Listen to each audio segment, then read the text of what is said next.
you've been to church, you may have heard people speak in tongues.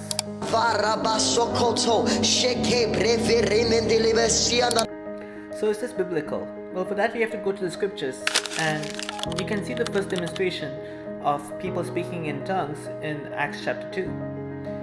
It's during Pentecost. You see the church gathered, the early church gathered, and they are each filled with the Holy Spirit. And as they're filled with the Holy Spirit, they start praising God in foreign languages.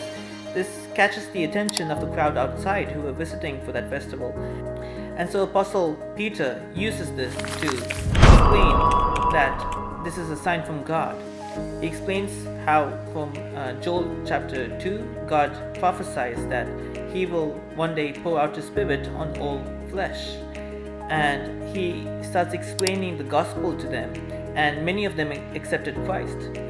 But you see, skeptics of tongues being used as a prayer language will point to this chapter and say tongues is the empowerment of believers to speak in foreign, discernible languages, actual languages, not in meaningless gibberish or random babbling. But you see, the discussion on tongues does not end here in the Bible.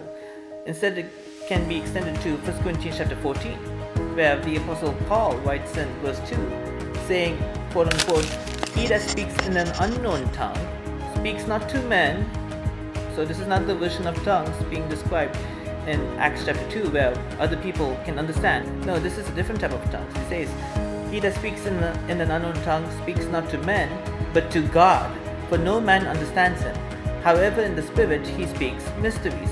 You see, these are not random words, right? I'm sure if you heard someone speaking a language you didn't understand, say you're an English speaker and you hear someone speaking in Cantonese, it would sound like gibberish to you, right? Because you don't understand the language, you can't discern what's being communicated. But there is meaning behind those words. There is meaning behind what that language, that Cantonese speaker is saying. And the same goes for someone speaking in tongues, someone praying in tongues, where they're communicating to God, right? They're speaking to God, and they're speaking mysteries. Now, mysteries are not meaningless. They are discernible. They have meaning behind it. But it doesn't mean that's easy to understand. It may be hard to perceive, but there's still meaning behind it. And that's what I want to get across. And Apostle Paul goes on to say in the same chapter that one should ask for the ability to interpret what's being said. Now, this doesn't mean that that speaking in tongues can't be abused.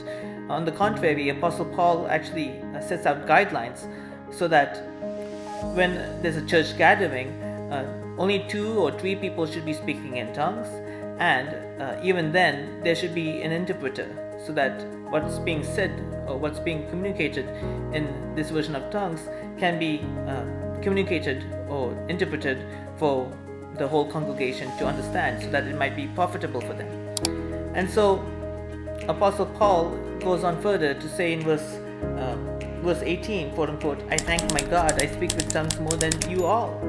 Yet in the church I had rather speak 5 words with my understanding than by my voice, that by my voice I might teach others also, than 10,000 words in an unknown tongue." So Apostle Paul gives us a clear description of what he does in private. He speaks in tongues privately. He says, "I do it more than all of you." So if you're a Christian, what does that mean for you? It means that you should ask God for the gift of speaking in tongues. It's not bad to ask God. And so I want us to not throw out the baby with the bathwater, basically, where we don't forbid speaking in tongues, because that's what Apostle Paul warns against in verse 39. He says, "Do not forbid speaking in tongues."